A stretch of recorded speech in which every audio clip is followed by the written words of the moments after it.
Hello!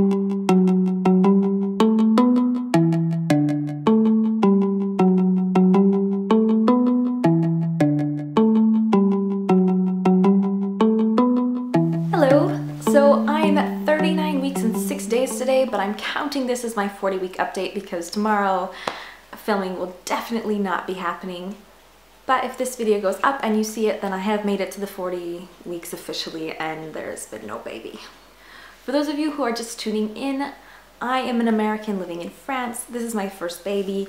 My husband is French, and so I'm kind of trying to figure out the ropes and all of the cultural ins and outs and like things that they expect during pregnancy, which is really interesting. For those of you who've been following along, I am still having like the false painful contractions.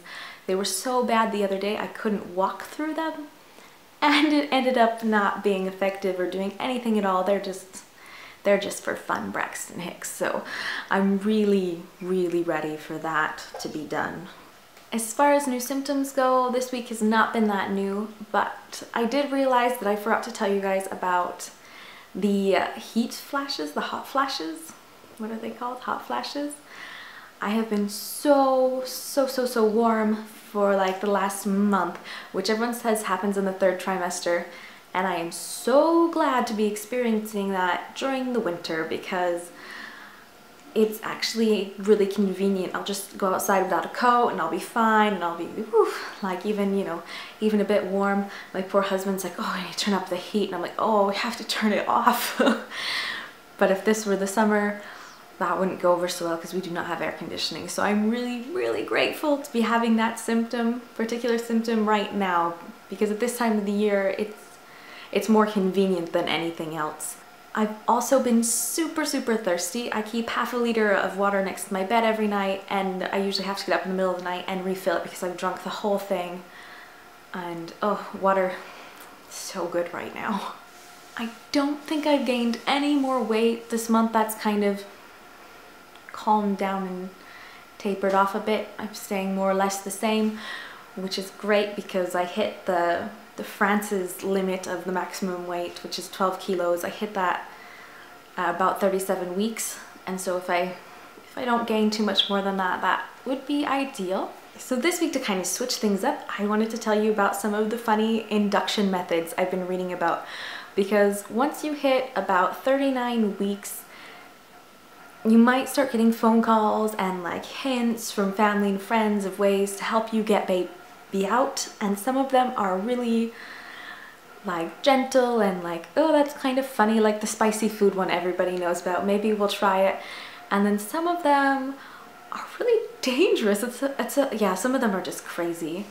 I don't know if while you were pregnant you read any of like the online forums for pregnancy and things like that, but there are desperate women who are very anxious to get their babies out as fast as humanly possible at this point. So think of like the craziest thing you could think of somebody doing to try and get their baby out, and I'm sure there is somebody who has tried it and is giving instructions on a blog somewhere.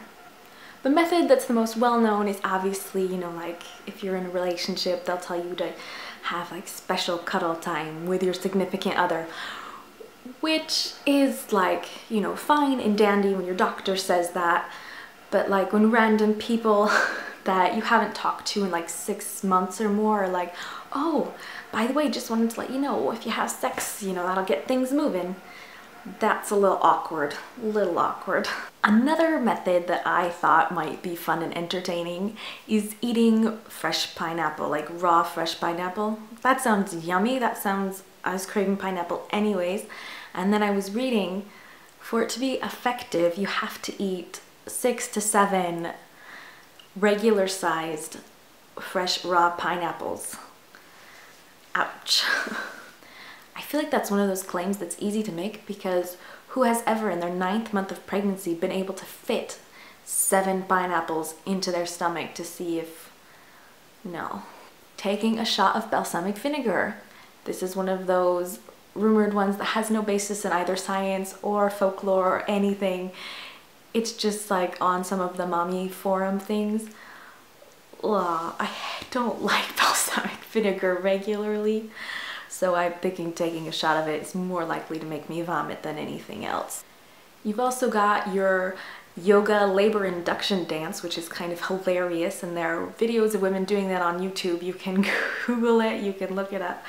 It's absolutely hilarious, but basically involves you rubbing your stomach clockwise for a full minute until a contraction comes on, and then you start doing squats, and it's really, really, really funny looking and good for a laugh. So that's one that I personally would recommend if you're over your due date anyways, just because it's good exercise and it's hilarious.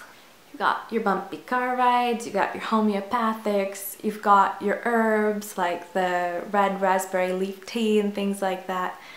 I know some of these people are claiming like, oh no, we don't ever say that it makes you go into labor, it won't induce your labor, it'll just help prepare that little area down there so that when you do go into labor, it's quicker and faster and more comfortable. But yeah, there's no scientific evidence for any of it, which is kind of frustrating because I want something to work. No, but it's a good thing, because if all of these like little things that they tell you to do really did make you go into labor earlier, really could cause inductions, and you might accidentally induce yourself at 5 or 6 months unintentionally, and that would be a bad thing. So it's good that you can't just set your body off that easily through some of these more common methods. Walking. If one more person tells me that walking is going to set off my labor, I am just going to hit them, even if it's a doctor, because walking has pretty much been proven scientifically not to do anything for you whatsoever unless you're already in labor.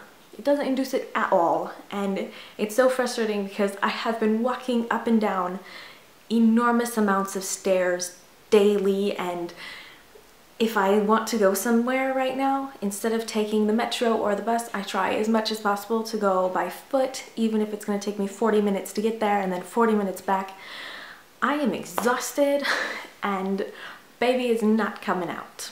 I'm hoping at least I'll be in better shape for the labor this way. So on Tuesday, we went to the zoo as part of like this walking thing, like, yeah, like, let's go down this hill and let's go around here. And we went on this really, really long walk and got to the park and the zoo, and that was absolutely fun. So my number one recommendation during all of this, and while you're going crazy and being like, oh, please don't let me go over the 42 weeks, is to plan activities that are going to be fun and that you're going to enjoy regardless. Because at least that way, you're not sitting at home waiting for baby to come, because that makes things feel like they're never going to end. All right, ladies and gentlemen, thank you for tuning in, and I hopefully won't be with you next week, but might be. You might get a 41-week and a 42-week update before baby decides to come. I don't know. We'll see. Ciao.